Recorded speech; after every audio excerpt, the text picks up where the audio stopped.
Story zone, তোমার অনুভূতিদের খুঁজে নাও এখানেই। সুফিয়া বেগমের কথায় মায়া কোনো কিছু চিন্তা ভাবনা না করেই নত মস্তিষ্কে মাথা নাড়িয়ে সম্মতি দিল, যার অর্থ ওর কোনো অসম্মতি নেই কোনো কিছুতে। সুফিয়া বেগম মায়ার সম্মতি পেয়ে আবারও বলল, ভেরি গুড। এখন চলো খাবে, খাবার ঠান্ডা হয়ে যাচ্ছে। রাতিব, তোর ভাবিকে নিয়ে টেবিলে যা, আমার হৃদের সাথে কথা আছে। গো। জি মা। মায়ের আদেশে রাদিফ বাধ্য ছেলের মতন উঠে দাঁড়ালো। শাশুড়ি আদেশ পেয়ে মায়াও জড়তার পায়ে উঠে দাঁড়ালো। রাদিফের পিছন পিছন ডাইনিং পর্যন্ত এগোতে এগোতে ভাবল, সে ছাতার মাথা খাবে এমন চাপ সৃষ্টিকারী পরিবেশে বসে। ক্ষুধায় মায়ার পেট চুচু করলেও শাশুড়ি নামক আতঙ্ক ওর পেট থেকে গলা পর্যন্ত শুকিয়ে কাঠ। মায়ার মনে হচ্ছে সে এই মুহূর্তে পানি পর্যন্ত খেতে পারবে না শাশুড়ির সামনে বসে। সব কিছু কেমন উল্টি করে বেরিয়ে আসবে। মায়ার মনস্তাত্ত্বিক ভাবনার মাঝেই ডাইনিংয়ের সামনে দাঁড়াতে রাদিফ হেসে একটা চেয়ার টেনে দিল মায়াকে বসতে। মায়া অস্বস্তির দৃষ্টিতে রাদিফকে দেখে বসতে গেল, তৎক্ষণাৎ বাধা দিল রাদিফ। মায়ার হাত থেকে হৃদের কোটটা নিতে নিতে পুনরায় মায়াকে চেয়ারে বসতে আশ্বস্ত করল। মায়া চেয়ারে বসতে রাদিফ পুনরায় ড্রয়িং রুমের দিকে গেল হৃদের কোটটা রাখতে। সেই সুযোগে তনি মায়াকে একা পেয়ে মুখ খুলল। সে এতক্ষণ যাবৎ সুফিয়া বেগমের কাণ্ড কারখানা নীরব দর্শকের মতো দেখেছে। শুধু অপেক্ষা ছিল ও কবে মায়াকে একা পেয়ে মনের কথাগুলো বলবে। তাই রাদিফ যেতেই সুযোগ পেয়ে তনি বলল, ভাবি গো, আজকে আপনি বড় বাঁচা বাচ্ছেন। বাপরে, আমার তো আপনার লাইগা ডরে কলিজাটা ঠক ঠক করতেছিল। মনে করছিলাম আপনি বড় ম্যাডামের প্রশ্নের ভুলভাল উত্তর দিবেন আর বড় ম্যাডামের হাতের বিশাল ঝাড়ি খাইবেন। আজকে যদি আপনি বড় ম্যাডামের প্রশ্নের একটাও ভুলভাল উত্তর দিতেন বা কইতেন আপনি রিদ স্যারের ডিভোর্স দিতে তাইলে দেখতেন হকগোল্টের সুন্দর সুন্দর চেহারার রহস্য। বড় ম্যাডাম মেলা চালাক মানুষ ভাবি। বড় ম্যাডাম আপনারে হের কথার জালে ফাঁসায় আপনার পেট থেকে কথা বার করতেছিল। আপনি রিদ ভাইরে কতটুকু ভালোবাসেন হেটা জানতে এইসব ডিভোর্স কিচ্ছু পাইতেন না আপনি। বড় ম্যাডাম ইচ্ছা কইছে আপনি রিদ ভাইয়ের পছন্দের মানুষ। আপনি এই জীবনও ছাড় পাইবেন না রিদ ভাইয়ের থেকে লেখা লন। রিদ ভাই যে রক্তটা আর বদমেজাজি বেডা মানুষ, সোজা মুখে তো কথাই কয় না কারো লাগে। আপনি ছোট মানুষ হইয়া কেমনে ফাঁসলেন রিদ ভাইয়ের লগে? রিদ ভাই কি আপনারও ডর দেখাইয়া রাখে ভাবি? তনির কথায় মায়া মাথা নাড়িয়ে অসম্মতি জানালো, যার অর্থ এমন কিছুই না। তনি মায়ার অসম্মতিতে সন্তুষ্টি হলো কিনা জানা নেই, তবে অনেকটা আফসোস সুরেই বলল, ভাবি শুনেন, আপনার একটা কথা কই। আপনার শ্বশুরবাড়ির মানুষ সবাই রাজনীতির মানুষ, বুঝছেন? হেরারে আপনি টক্কর দিয়া কখনো পার পাইবেন না। এর থেকে আপনার জন্য ভালো হইব আপনি যদি রিদ ভাইয়ের কথা শুনা লক্ষ্মী বইয়ের মতন চলেন হ্যার। কারণ সংসার আপনার, কিন্তু রিদ ভাইয়ের লগেই করবে না ভাবি। আপনার শ্বশুর শাশুড়ি দাদা দাদি সবাই আলাদা আলাদা বাড়িতে থাহে। রাফিদ ভাই থাহে বিদেশ। হ্যাতের কথা বাদ দিন, আপনার শ্বশুর শাশুড়ির মধ্যে কঠিন ক্যাচাল আছে, বুঝলেন ভাবি? জামাই বউ মনে হয় আজ 15টা বছর ধরে এক লগে থাহে না। কেউ কারো মুখও দেখা দেখি করে না। পারিবারিক অনুষ্ঠানে দুজনের একজনেরও আপনি উপস্থিত পাইতেন না। দুইজনের এত মন কষাকষি, তারপরে একজন অন্যজনের ডিভোর্স দেয় না। মূল কথা হইল আপনার শ্বশুর শাশুড়ির জন্য আপনার শ্বশুর বাড়ির সবাই বিচ্ছিন্ন আর আলাদা আলাদা বাড়িতে থাহে। আমি এইখানে কাম করি 9 বছর ধইরা, কিন্তু আজ পর্যন্ত জানতে পারলাম না কি নিয়ে ঝামেলা বড় ম্যাডামের উনার জামাইয়ের লগে। এই বিষয়ে কেউর অনুমতি নাই কোনো প্রশ্ন করার। আপনি রিদ ভাইয়ের বউ, হয়তো রিদ ভাই আপনারে কিছু না কিছু কইতেই পারে ভবিষ্যতে। তবে আমার কথা মানেন ভাবি, জীবনে আর যাই করেন না কেন রিদ ভাইয়ের কষ্ট দিয়েন না কিন্তু। তাহলে আপনি বা আপনার পরিবারের কেউ আস্থা থাকবো না ভাবি। রিদ ভাই হলো বড় ম্যাডামের জান। রিদ ভাই যদি কোনো কিছু লইয়া কষ্ট পায় তাইলে বড় ম্যাডাম হের শ্বশুর বাড়ির মানুষের ছাড় দেয় না, আমি দেখছি। এজন্য আপনারে এত ঝেড়া প্রশ্ন করতেছিল বাজাইয়া দেখার লাইগা। আপনার উত্তরে সবাই সন্তুষ্ট। এই লেগে পরিবেশ এখনো ঠান্ডা দেখতাছেন। নয়তো একটা ভুলভাল উত্তর করতেন তাইরে দেখতেন এই মুহূর্তে আপনার উপর দিয়া ঝড় তুফান টর্নেডো সব চইলা যাইতো। আমি তো পারি না এই চাকরিটা ছাইরা চইলা যাইতাম, কিন্তু এত ভালো টাকার চাকরি আমি এই ঢাকা শহরে আর পামো না দেখা এই লেগা চাকরিটা আমি ছাড়তে পারি না। সারাদিনে শুধু বড় ম্যাডামের লাইগা 2 বেলা রান্না করতে হয়, সকালে নাস্তা আর রাতের খাওয়ান। দুপুরে ম্যাডাম কোটের ভিতরেই বইয়া খায়। সারাদিন আমি অবসরে বৈশা বসে টিভি দেখি আর মাস শেষে মোটা অঙ্কের টাকা গুনি। নয়তো বড় ম্যাডামের মতো কঠিন রাগী মহিলা বাড়িতে কে কাম করতো? আমি তনি তো মইরা গেলেন করতাম। বাপরে, আপনার শাশুড়ি চাহন দেখলে আমার কলিজা কাঁপে। বুঝি না আপনার শ্বশুর এই মহিলারে কি দেখে বিয়াটা করছিল। নিশ্চয়ই বড় ম্যাডামের রূপ দেখা আপনার শ্বশুর পাগল হইছে, নয়তো এমন কঠিন মানুষ রে আবার কেউ বিয়া করে নাহি। আমি তো জীবনেও করতাম না। তনি দীর্ঘ কথায় মায়া গালে হাত রেখে তনির কথায় মনোযোগ সহকারে শুনল। তনি সব কথায় মায়ার মাথায় ঢুকছে, কিন্তু মায়া বুঝলো না তনি মায়ের কাছে ওর শ্বশুর বাড়ির নামে বদনাম করছে নাকি সুনাম। মায়া তনির আফসোসরত মুখটার দিকে তাকিয়ে বলল, আপনি কি সবার নামে সুনাম করছেন নাকি বদনাম? যদি একটু বলতেন আপু। মায়ার কথায় তনি আরও হতাশ হলো। হাতের প্লেটগুলো চেয়ারের সামনে সাজাতে সাজাতে ফের আফসোস করে বলল, আমি তো বদনামই করতে চাইছিলাম ভাবি, কিন্তু এদের ব্যক্তিত্ব খালি আমারে কনফিউজড করে। না আমি ভালা কইয়া এদের চালাইতে পারি, আর না মন্দ কইয়া দোষ দেখাইতে পারি। কেমন শক্ত কঠিন মানুষ এরা। এদের দোষ বের করতে গেলেও নিজেই কেমন কইরা জানি সুনাম বের কইরা ফেলি। এদের মাই ফাঁসলে জীবন রফা দফা ভাবি, একদম শেষ। জীবনে হাইসা 2টা কথা কইতেও না এরা, আর না নরম ব্যবহার করব কখনো। এরপরও এরা মানুষের কেমনে কইরা জানি নিজেদের মায়ের জালে আটকায় রাখে ভাবি, আল্লাহ জানে। আমারে দেখেন ভাবি, এই প্রথম থেকে এই চাকরি করুম না, চইলা যামু কইরা কইরা আজ 9টা বছর পার করলাম। এখন আমি নিজেই বড় ম্যাডামের ফালাইয়া 2 দিনের লাইগা গ্রামের বাড়িতে যাইতে মন চায় না। আমি চইলা গেলে যদি ম্যাডামের অসুবিধা হয় হেই লেগা। অথচ বড় ম্যাডাম আমারে আজও আপন করে লইতে পারলো না। কেমন রোবট মতন চলাফেরা করে, আমার লাগেও ঠিক করে কথা কয় না। মায়া তনির সুন্দর মুখটার দিকে তাকিয়ে অল্প হাসলো। তনি মুখে নিজের শ্বশুরবাড়ি সম্পর্কে বদনাম শুনেও কেমন জানি শান্তি লাগছে মায়ার। মায়া ঘাড় মেখে তাকালো পেছনে। দেখা গেল মা ছেলে 3জনই কিছু নিয়ে মনোযোগ সহকারে আলোচনা করছে। রাদিফকেও বেশ সিরিয়াস ভঙ্গিতে দাঁড়িয়ে থাকতে দেখলো এই প্রথম।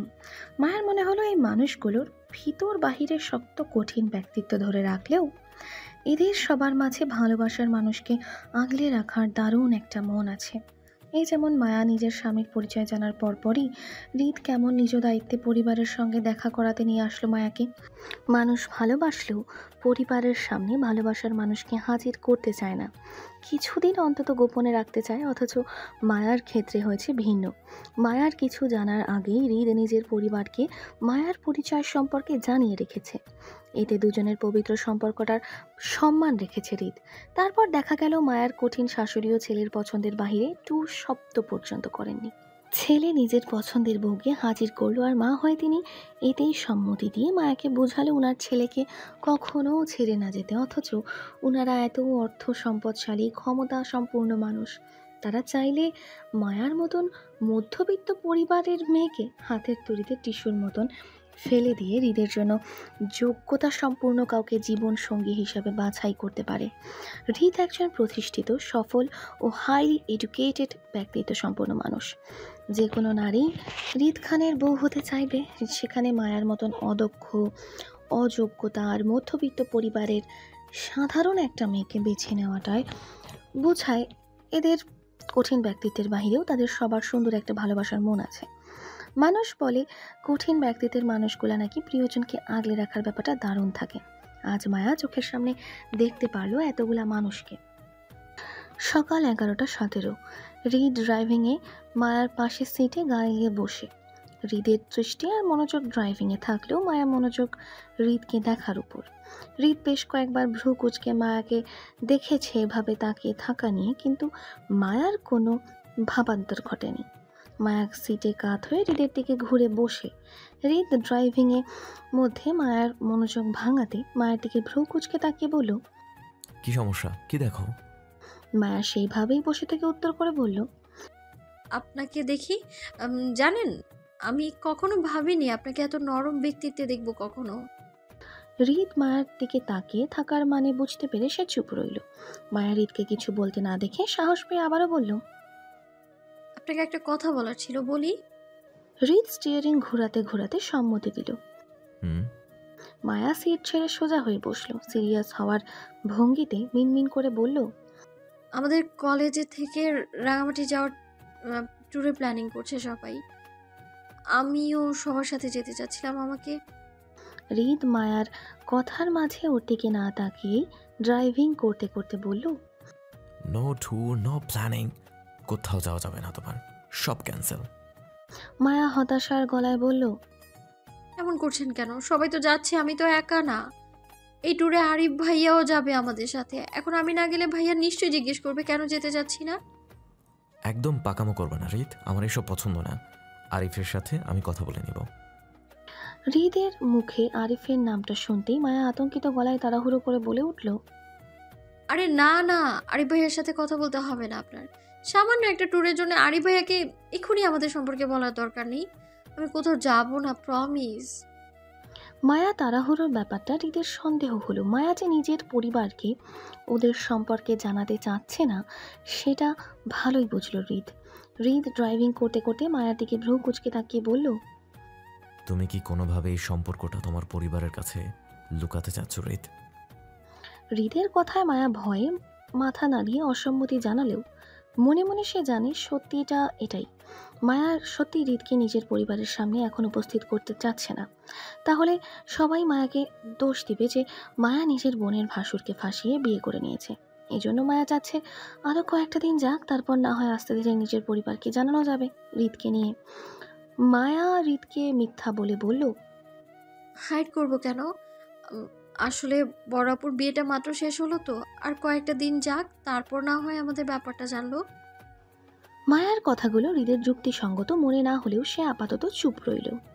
তাড়াহুড়ো করে মায়াকে চাপে ফেলতে চায় না হৃদ, বরং বউকে কিছুদিন সময় দেওয়া উত্তম ভেবেই সে চুপ রইল। কিন্তু মায়া হৃদকে নিয়ে কি ভাবছে সেটা মায়ারও জানে না। সুফিয়া বেগমের প্রতি কথার সম্মতি তখন শুধু মায়া চাপে পড়ে দিয়ে এসেছিল, মন দিয়ে কিছুই দেয়নি। বরং মায়া হৃদের সাথে বিয়েটা পরিবারকে জানানো নিয়ে এই মুহূর্তে ভীষণ ভয়ে আছে। কিভাবে কি করবে, বা মায়ার পরিবার আদৌ ওদের সম্পর্কটা মানবে কিনা তাও জানে না মায়া। মূলত মায়া ভয় থেকেই হৃদের সাথে সম্পর্কটা লুকাতে চাইছে।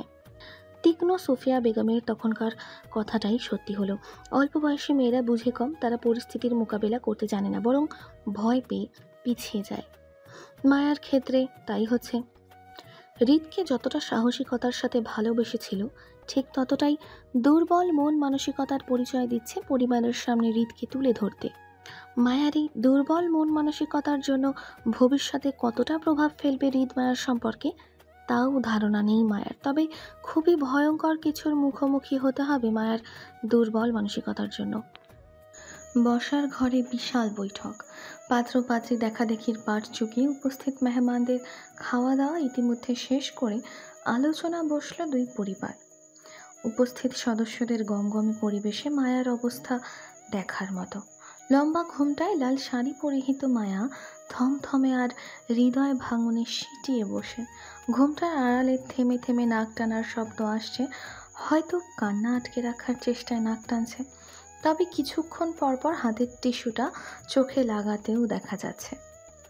মায়াকে ঘিরে বসার ঘরে চেয়ারম্যান পরিবারের সবাই রয়েছে।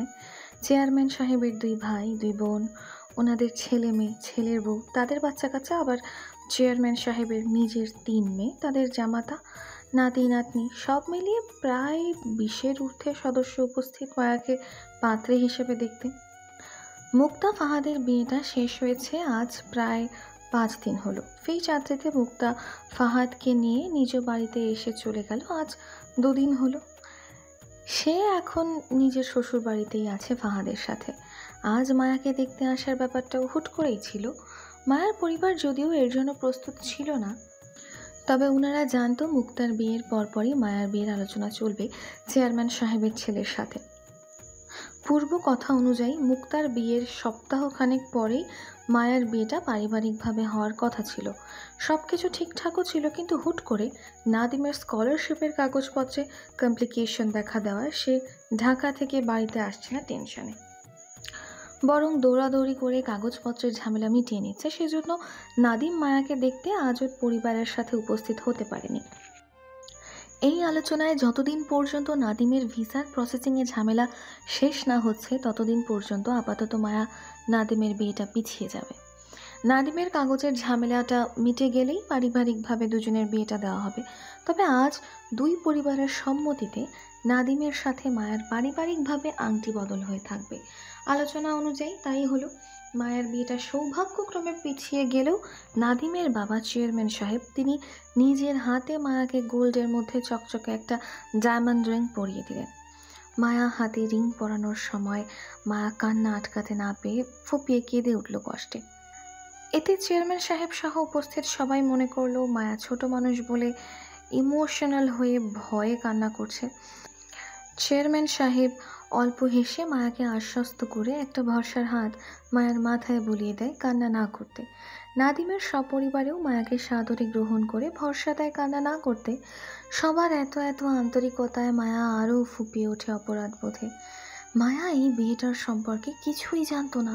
হুট করে আজ সকালে জানতে পারলো মায়ার বিয়ে, তাও চেয়ারম্যানের ছোট ছেলে নাদিমের সঙ্গে। এটা নাকি আগে ঠিক করা ছিল নাকি? কই, মায়া তো এই সম্পর্কে বিন্দুমাত্র জানতো না।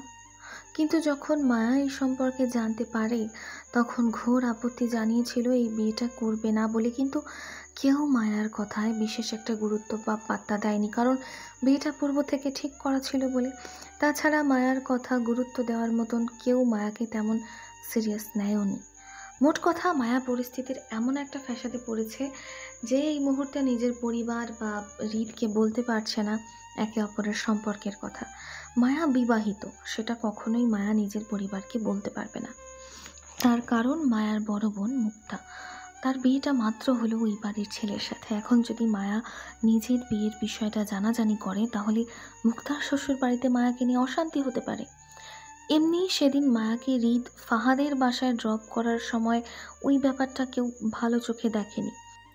এই বিষয়টা মায়া বেশ বুঝতে পেরেছিল ফাহাদের মায়ের মনোভাবে। যদিও আসিফ সবাইকে আগেই বলে রেখেছিল হৃদের মা সুফিয়া বেগম মায়াকে দেখতে চেয়েছিল, সেজন্য আসিফ মায়াকে পরদিন সকালে সবার ঘুম থেকে ওঠার আগে নিয়ে গিয়েছিল সুফিয়া বেগমের সাথে দেখা করাতে। কিন্তু তারপরেও ওই পরিবারের অনেকেই মায়ের উপর অসন্তুষ্ট ছিল মায়াকে হৃদের সঙ্গে গাড়ি করে ফিরতে দেখে। জোর মুখে অনেক প্রশ্নও তুলেছিল হৃদের মা সুফিয়া বেগমের মতন শক্ত মানুষ কেন মায়াকে দেখতে চাইবে, এর কী কারণ হতে পারে। সবার মতে সুফিয়া বেগম তো ফাহাদের শালিকে চেনার কথা না।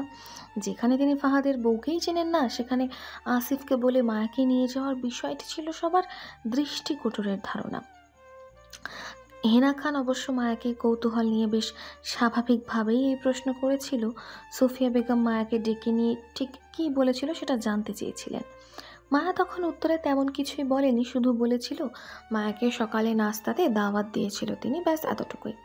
মায়া সহজ সরল উত্তরটা যদিও তেমন কেউ বিশ্বাস করেনি, তারপরও সবাই সুফিয়া বেগমের হঠাৎ তলবে মায়াকে সন্দেহের তালিকায় রেখেছিল। ওই বাড়ি থেকে মায়ারা ফিরে এসেছে আজ গোটা 6 দিন হলো। এখন যদি মায়া কোনোভাবে হৃদের সাথে মায়ার বিয়ের কথাটা প্রকাশ করে তাহলে এই মুহূর্তে তাণ্ডবের ঝড় বয়ে যাবে মায়ার উপর দিয়ে। আবার এই বিয়েটা নিয়ে যদি মায়া এখন হৃদকেও কিছু বলতে যায় তাহলেও এক তাণ্ডবের ঝড় দ্বিগুণ হবে মায়ার উপর। মায়ার পরিবার কিছু দয়া মায়া দেখালেও হৃদ নিশ্চয়ই মায়াকে আস্ত রাখবে না। কেন, সে সেজে গুজে অন্যের নামে রিং পড়ল তার বউ হয়ে। মায়া অনেক রিকোয়েস্ট করে হৃদ থেকে সময় চেয়েছিল নিজের জন্য। এখন সেই হৃদের অগোচরে মায়া অন্যের পাত্রী হয়ে আংটি পর্যন্ত পরে নিয়েছে। এটা শুনলে অবশ্যই মায়াকে আস্ত রাখার কথা না। এই লোক এমনিই যে ভয়ঙ্কর, তারপর মায়া এঙ্গেজমেন্টের কথা শুনলে কি হবে সেই ভয়েও মায়া জড়সড়। ভয় আর ভীষণ অপরাধ বোধে ঠোঁট কামড়িয়ে কান্না আটকাতে চেয়ে আস্তে আস্তে ফুপাতে লাগলো মায়া। নাদিমের বড় বোন শাহনাজ নিজের হাতের ফোনটা মায়ার দিকে ধরিয়ে দিল। ভিডিও কলে নাদিমকে দেখা যাচ্ছে ক্লান্তিতে বসে, গলার টাইটা ঢিলে করে ফোনের দিকে তাকিয়ে। হ্যালো ডিয়ার লিসেনার্স, আপনারা শুনছেন স্টোরিজ অন প্রেজেন্টস ধারাবাহিক পর্ব গল্প। আমাদের সামগ্রিক প্রচেষ্টাকে উৎসাহিত করতে লাইক অ্যান্ড কমেন্ট করতে ভুলবেন না। Thank you. নাদিম দেখতে সুন্দর পুরুষ বটে, পাত্র হিসাবে চমৎকার, খারাপ নয়, তবে মায়ার দিকটা ভিন্ন। সে বিবাহিত, আর এই বিষয়টি ভয়ে মায়া কাউকে বলতে পারছে না আর না সহ্য করতে পারছে। পরিস্থিতির দায়ে পড়ে মায়া ভীষণ আতঙ্কিত। কোলের উপর মায়ার কম্পনরত দুহাতের ভাঁজে নাদিমের ফোনটি চেপে, অতি কষ্টে চেপে মায়া ফোনের স্ক্রিনের দিকে তাকাচ্ছে না পর্যন্ত, শুধু মাথা নিচু করে ধীরে ফুপাচ্ছে। নাদিম মায়ার কান্না মিশ্রিত মুখটা দেখে সুন্দর হাসল। তার এই ক্লান্তির মুখের হাসিটা বলে দিচ্ছে তার প্রাপ্তির সুখ কতটা। নাদিম হাতের ফাইলটা পাশের চেয়ারে রেখে মায়ের মুখের দিকে তাকিয়ে বাম হাতে নিজের চুলগুলো পিছনে ঠেলে দিতে দিতে বলল, টেক এ ব্রেক ঋতু, আমার মনে হয় তোমার একটু পানি খাওয়া উচিত। মায়া নাদিমের কথা অনাগ্রহ করে সেভাবেই মাথা নিচু করে বসে রইল। চোখে জল, কিন্তু মুখে কোনো শব্দ নেই। নাদিম মায়ার কান্নায় মনোযোগ হতে হতে আবেগ ঠেলে সাজানো কথায় বলল, তোমার কান্নাটা ব্যাখ্যা করছে ঋতু, আমার প্রাপ্তি সুখ কতটা। আমার অনেক বছরের নিচুপ অপেক্ষার ফল তুমি। তোমাকে এত সহজে পেয়ে যাব ভাবিনি। দুঃখের শেষ কান্নাটা করে নাও ঋতু, এরপর থেকে তোমার সুখের দায়িত্ব আমার, প্রিয়। নাদিমের ভালোবাসা আবেগময় কথায় মায়ার অপরাধ বোধ আরও বাড়িয়ে দিল। সহ্য করতে না পেরে তক্ষুনি ফুপিয়ে কেঁদে উঠল। নাদিমকে ভিডিও কলে দেখা গেল সেই এক দৃষ্টিতে মায়ার কান্না মিশ্রিত মুখটার দিকে তাকিয়ে থাকতে। সবার খাওয়া দাওয়া কথাবার্তা শেষে চেয়ারম্যান পরিবার বিদায় নিতেই মায়া ছুটে নিজের ঘরে। রাগে তেজে মাথার ঘোমটা ফেলে হাতের চুড়িগুলো এলোপাথারি ফেললো কক্ষে ছড়িয়ে ছিটিয়ে। বাম হাতের উল্টো পিঠের তেজে ঠোঁটের লিপস্টিক ঘষে মেজে লেপটে দিল চারপাশে। গোছানো চুলগুলো টেনে এলোমেলো করতে করতে ধূপ করে বসে পড়ল ফ্লোরে। বাঁধ ভাঙা কান্নায় ভেঙে পড়ে ফুপিয়ে চিৎকার করে উঠল বিছানার চাদর মুখে চেপে। দুপা ভেঙে কাতর হয়ে ফ্লোরে বসে বিছানায় মুখ গুজে হাউমাউ করে চিৎকার করে উঠল বুক ফাটা আর্তনাদে।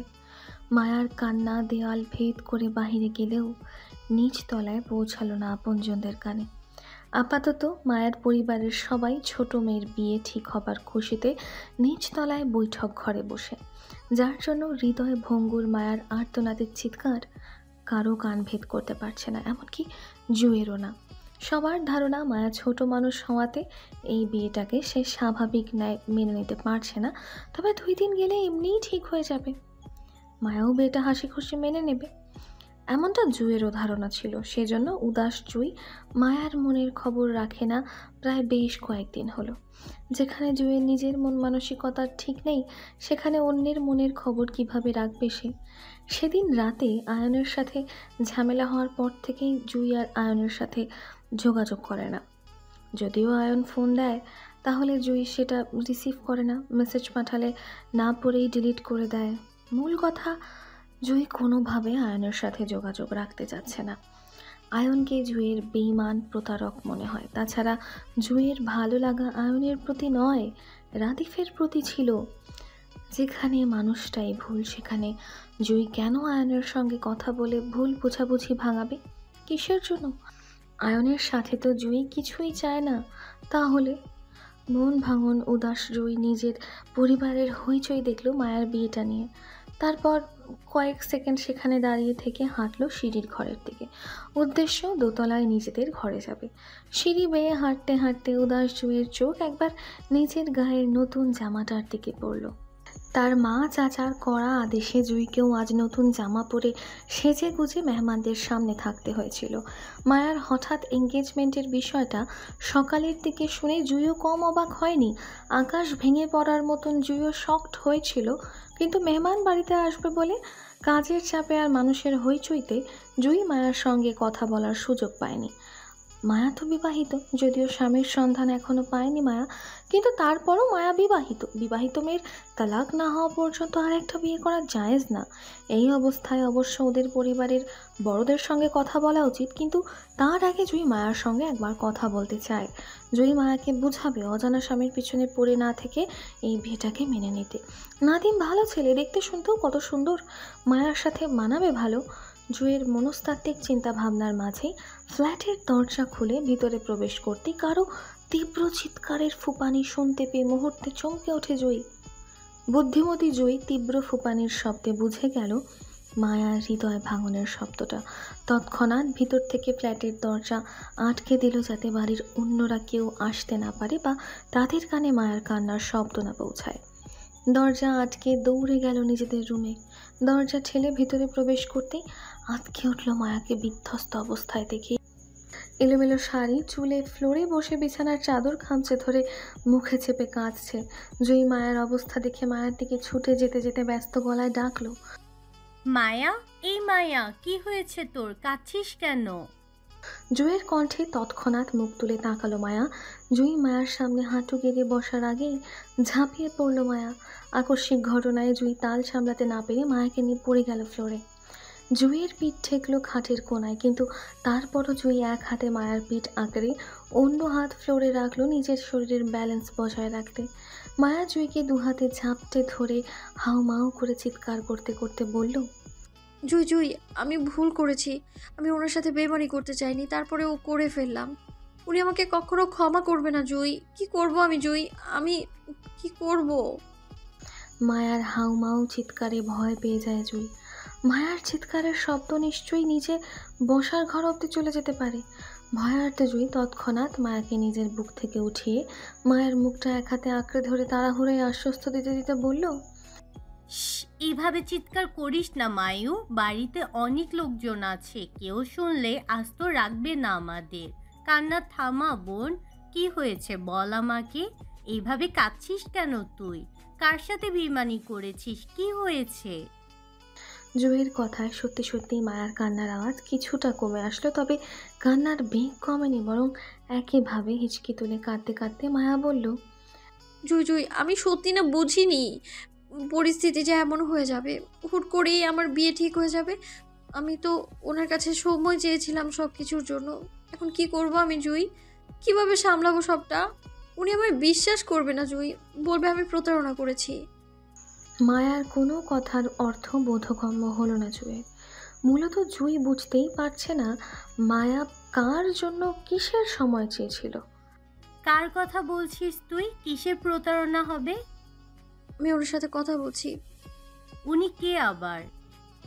মায়া বউ হয়ে হৃদের নামটা সরাসরি নিতে চাইছে না বলে জুইকে বোঝানোর জন্য ঘুরিয়ে পেঁচিয়ে বলল, আপুর ভাসুর। কোন আপুর ভাসুরের কথা বলছিস তুই? মুক্তা আপুর। মায়ার কথায় কপাল কুঁচকে আসে জুইয়ের। ওর জানা মতে ফাহাদের নিজের কোনো বড় ভাই নেই, সে নিজেই বাড়ির বড় ছেলে। তাহলে মায়া ফাহাদের কোন ভাইয়ের কথা বলছে? জুই পুনরায় জানতে চেয়ে একইভাবে বলল, তুই কার কথা বলছিস একটু খুলে বলবি মায়ু? হৃদয় ভঙ্গুর মায়া এটা মাথায় নেই যে সেই নিখোঁজ স্বামী হৃদকে খুঁজে পাওয়ার বিষয়টা এখনো পর্যন্ত জুইকে বলা হয়নি। তাই স্বাভাবিকের ন্যায় জুই এখনো পর্যন্ত জানে না মায়ের নিখোঁজ স্বামীকে খুঁজে পাওয়ার বিষয়টি। সেজন্য জুইয়ের পরপর প্রশ্নগুলো খুবই ধারাবাহিকভাবেই আসছিল। যেহেতু সে অক্ষত মায়ার নিখোঁজ স্বামীকে খুঁজে পাওয়া নিয়ে, তাই মায়ার উনি সম্পর্কে প্রশ্নগুলোও স্বাভাবিকের ন্যায় ছিল জুইয়ের পক্ষ থেকে। কিন্তু মায়ার জুইয়ের পরপর প্রশ্নগুলো অহেতুক মনে হওয়ায় অনেকটা বিরক্ত হয়েই জুইকে ঠেলে দূরে সরিয়ে দিতে দিতে বলল, তুই যা তো জুই, আমার কষ্ট আর বাড়াস না, ভালো লাগছে না এমনিতেই। মায়া জুইকে দূরে ঠেলে দিতে চাইলেও জুই মায়ার হাত ধরে থামিয়ে কাছে টেনে একইভাবে মায়াকে জড়িয়ে ধরে বুঝিয়ে বলতে চেয়ে বলল, এমন করছিস কেন জান? তুই তো আমার কলিজা, তুই আমাকে বুঝিয়ে না বললে আমি বুঝবো কিভাবে তুই কার কথা বলছিস? বল। জুইয়ের কথায় মায়া নরম হলো, কাঁদতে কাঁদতে বলল, আপুর ভাসুর হৃদ খানের কথা বলছি আমি। মায়ার কথা শেষ হতে হতে স্বাভাবিকভাবে জুইয়ের কাছ থেকে পরবর্তী প্রশ্ন আসলো, আপুর ভাসুর হৃদ খানের সাথে তোর কি সম্পর্ক বই? তুই ওনার কথা কেন বলছিস? কি করেছে উনি? আবারও বাজে ব্যবহার করেছে তোর সাথে, এই জন্য কাঁদছিস? জুইয়ের পরপর প্রশ্নে মায়ার মনে পড়ল মায়া ওর নিখোঁজ স্বামীকে খুঁজে পাওয়ার বিষয়টা এখনও জুইকে জানানো হয়নি। একদিকে মায়া মন ভালো নেই, কত ঝড়ঝাপটা যাচ্ছে ওর ওপর দিয়ে। এই পরিস্থিতিতে মায়ার মোটেও ইচ্ছা করছে না জুইকে সব কিছু খুলে বলতে, কিন্তু এই মুহূর্তে জুইকে কিছু না বললে মায়া সমাধান পাবে না। সেজন্য মায়া হৃদকে খুঁজে পাওয়ার বিষয়টি সংক্ষিপ্তে জানিয়ে বলল, আমার যার সাথে বিয়ে হয়েছিল সে হৃদ খান ছিল জুই, মানে আমার নিখোঁজ স্বামী ওই লোকটা হৃদ খান ছিল।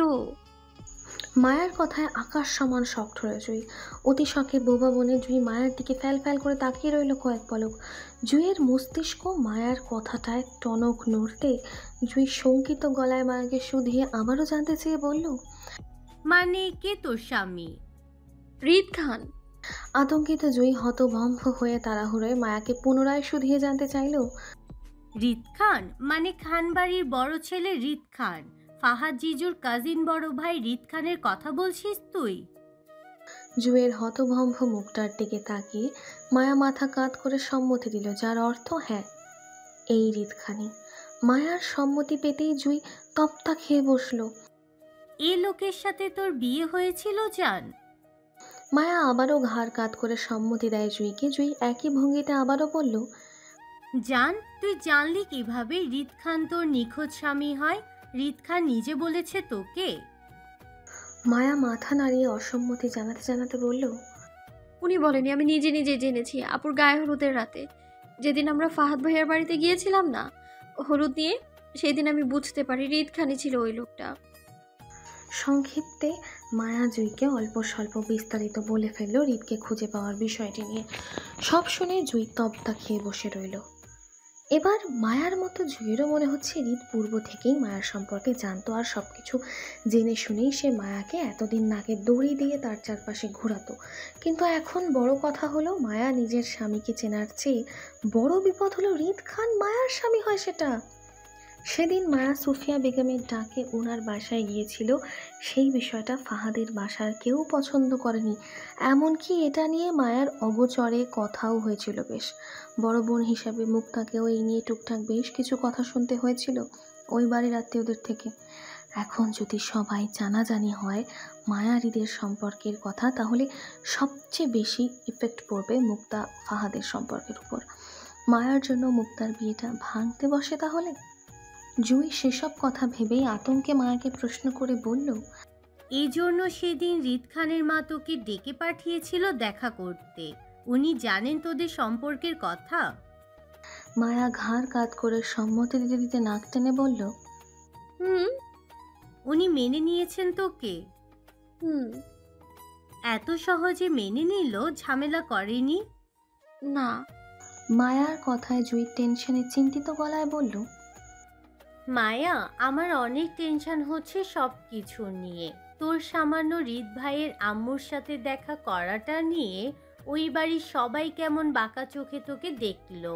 তারপর মুক্তা আপুকেও আকার ইঙ্গিতে অনেক কথা শুনতে হয়েছিল তোকে নিয়ে। তোকে খোলামেলা একা কোথাও না ছাড়তে, যুগ ভালো না হ্যান ত্যান।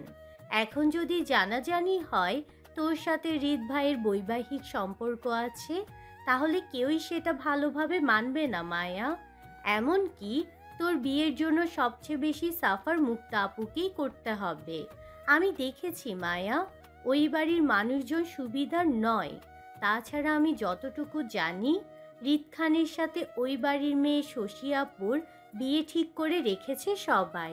এই অবস্থায় তোকে কেউ গ্রহণ করতে চাইবে না মায়া। তার চেয়ে বড় ব্যাপার হলো তোর বিয়ে ইতিমধ্যে ঠিক হয়ে গেছে, তুই অলরেডি এনগেজড। এখন যদি তোর আর রিত খানের সম্পর্কের কথা পরিবারে জানাস, তাহলে কিয়ামত নেমে আসবে মায়ু। আমার বাবা তোর বাবা মিলে কিয়ামতের আলামত দেখাই দিবে সবাইকে। এতে মুক্তা আপুর শ্বশুরবাড়ি, চেয়ারম্যানের পরিবার, আমাদের পরিবার, এই তিনটা পরিবারের মধ্যে সব সম্পর্ক একেবারে শেষ হয়ে যেতে পারে মায়া। এমন একটা পরিস্থিতিতে তুই দাঁড়িয়ে আছিস, যেদিকে যাবি সেই দিকে তুই মরবি। আমি তো কোনো পথ খোলা দেখছি না মায়ু, কি করবি তুই? জুয়ের সাথে বার্তা চালালে মায়ার কান্না অনেকটা কমে এসেছিল, কিন্তু জুয়ের লাস্ট কথাগুলোই মায়ার হিচকি তোলা কান্নাটা আবারও দ্বিগুণ হয়। জুই সত্যি বলছে, মায়ার আসলেই কিছু করার নেই। সত্যিটা এই মুহূর্তে নিজের পরিবারকে জানালে পরিস্থিতি আরও ভয়াবহ হবে। মাত্র মুক্তার বিয়েটা হয়েছে ওই পরিবারের সাথে। মায়া চায় না ওর জন্য কোনো ঝামেলা হোক। আবার রিতকেও সত্যিটা বলতে পারবে না। রিতকে সত্যিটা বলা মানে দুই পরিবারের ওদের বৈবাহিক সম্পর্কটা এমনি জেনে যাওয়া। মায়ার ছোট্ট মস্তিষ্ক বুদ্ধি খেলিয়ে বুঝতে পারল না আসলে এমন পরিস্থিতিতে ওর কি করা উচিত। জুই মায়াকে পুনরায় ডুকরে কেঁদে উঠতে দেখে মায়ার দুহাত চেপে আশ্বস্ত দিয়ে বলল, রিত ভাই তোকে বউ হিসেবে গ্রহণ করেছে মায়ু। মায়া কাঁদতে কাঁদতে সম্মতি দিতেই জুই পুনরায় বলল, কি বলে গ্রহণ করেছে? তোকে নিয়ে সংসার করতে চাই এমন কিছু বলেছেন উনি? মায়া কাঁদতে কাঁদতে নাতে মাথা নাড়িয়ে বলল, এমনটা বলেনি, তবে আমি বুঝি উনি আমায় পছন্দ করে। মায়ার কথায় জুই অসন্তুষ্ট গলা ঝেড়ে বলল, বেশি বুঝিস তুই, অল্প বয়সে পেকে গেছিস। পুরুষ মানুষ মুখে বলে ওয়াদা করেও একটা সময় সে ওয়াদা রক্ষা করে না, খেলাপ হয়ে যায়। আর রিত খান তোকে পছন্দ অপছন্দের ব্যাপারে কিছু বলেনি, অথচ তুই 2 লাইন বেশি বুঝে বসে আছিস। উনি তোকে পছন্দ করলে অবশ্যই মুখে বলতো মায়া। জুয়ের কথায় মায়া হৃদের হয়ে সাফাই দিতে দিতে বলল, উনি তো ওনার মায়ের সাথে আমাকে বউয়ের পরিচয় দিয়ে দেখা করিয়ে দিয়েছে জুই। ওনার মা চাচ্ছিল আমাদের বিয়ের ব্যাপারটা আমার পরিবারের জানাতে, কিন্তু আমি ওনাদের কাছ থেকে সময় চেয়েছি, অন্য ছেলের সাথে এঙ্গেজ হয়ে গিয়েছি। তাহলে বেমানিটা তো আমিই করছি, তাই না জুই? মায়ার কথায় জুই আপাতত আর কিছুই ভাবতে পারল না। পরিস্থিতি এখন অনেক গরম। এই অবস্থায় কিছুতেই মায়ের বিয়ের সম্পর্কে পরিবারকে জানানো যাবে না, বরং আরও কয়েকদিন গেলে পরিস্থিতি বুঝে না হয় এই বিষয় নিয়ে আরিফের সাথে কথা বলবে ওরা দুজন। আপাতত ওরা দুজন এখান থেকে ভালোই ভালোই চট্টগ্রাম পৌঁছাতে পারলেই হলো। তখন না হয় বুঝে শুনে সবাইকে জানানো যাবে এই বিষয়ে। মায়াও না হয় তখন রিতকে এসব বিষয় বলবে, আপাতত কিছু না বলে। জুয়ের যুক্তিটা মায়ারও পছন্দ হলো। মায়া ভাবলো পরিবারের মাঝে থেকে যদি এখন কিছু বলে তাহলে সবাই মায়াকে ঘরবন্দি করে ফেলতে পারে। তখন মায়া চাইলেও রিতের সাথে আর যোগাযোগ করতে পারবে না।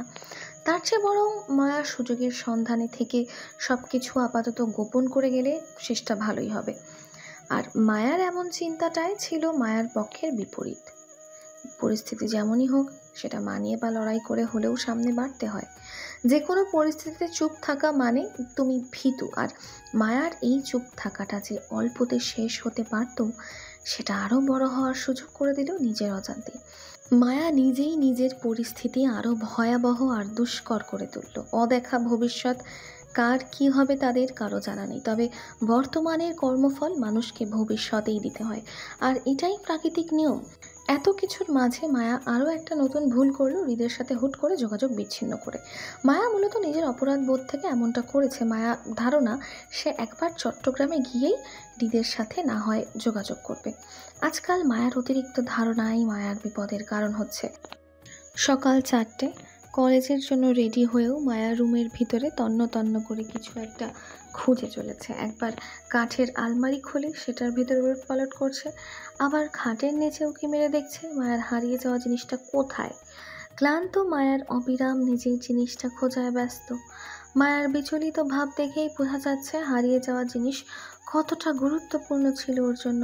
জুই টিফিন বক্স রেডি করে রুমে ঢুকতে দেখলো মায়াকে পুরো রুম এলোমেলো করে খাটের নিচে উঁকি মেরে কিছু একটা খুঁজতে। জুই বিরক্ত হয়ে দেওয়াল ঘড়িটা দেখলো। অলরেডি 8টা বাজে 10 মিনিট হয়ে গেছে। 9টা থেকে ওদের কলেজের ক্লাস, অথচ মায়া কলেজ ড্রেস পরে যতটুকু রেডি হয়েছিল ওর খোঁজাখুঁজিতে এখন সেটাও নষ্ট করে ফেলেছে। মাথায় এখনও হিজাব করেনি, লম্বা চুলের বেনিটা এলো হয়ে পিঠ বেয়ে ফ্লোরে পড়ে আছে মায়া খাটের নিচে উঁকি দেওয়ার ফলে। শরীরে ক্রসিং বেল্ট দুটো খসে আছে। জুয়ের মেজাজ খারাপ হলো। এমনিই আজ ওরা দুজন লেট, তারপর আবার মায়ার এমন তাল বাহানা ওদের আরও লেট করাবে। জুই এগিয়ে এসে মায়ার চুলের বেনি টেনে মায়াকে খাটের নিচে উঁকি মারা থেকে বের করলো। চুলে টান পড়ায় মায়ার একটা হাত নিজের ঘাড়ের চুল আঁকড়ে ধরে আহাজারি করে খাটের তলায় থেকে বের হতে হতে বলল, জুই চুল ছাড়, ব্যথা পাচ্ছি আমি। খাটের নিচে কি করছিস তুই? কি খুঁজছিস? মায়া উঠে বসতে বসতে বিরক্তি নিয়ে বলল। একটা চাবি খুঁজি, তুই দেখেছিস কোথাও কোনো চাবি টাবি? জুই মায়ার চুল ছেড়ে পড়ার টেবিলের দিকে এগোলো। মায়ার ব্যাগে প্রয়োজনীয় বই খাতা নিতে নিতে বলল। দেখেছি, কিন্তু তোর কিসের চাবি দরকার সেটা বল। জুইয়ের কথায় মায়া এক লাফে উঠে দাঁড়ালো। গায়ের সাদা কলেজ ড্রেসটা ঝাড়তে ঝাড়তে জুইয়ের দিকে এগিয়ে যেতে যেতে খুশি মনে বলল। একটা ফ্ল্যাটের চাবি দরকার আমার, বল না কোথায় দেখেছিস? চুরির বক্সের ভিতরে চেক দেখ, ওইটা কি না। হ্যালো ডিয়ার লিসেনার্স, আপনারা শুনছেন স্টোরিজ অন প্রেজেন্স ধারাবাহিক পর্ব গল্প। আমাদের সামগ্রিক প্রচেষ্টাকে উৎসাহিত করতে লাইক অ্যান্ড কমেন্ট করতে ভুলবেন না। Thank you.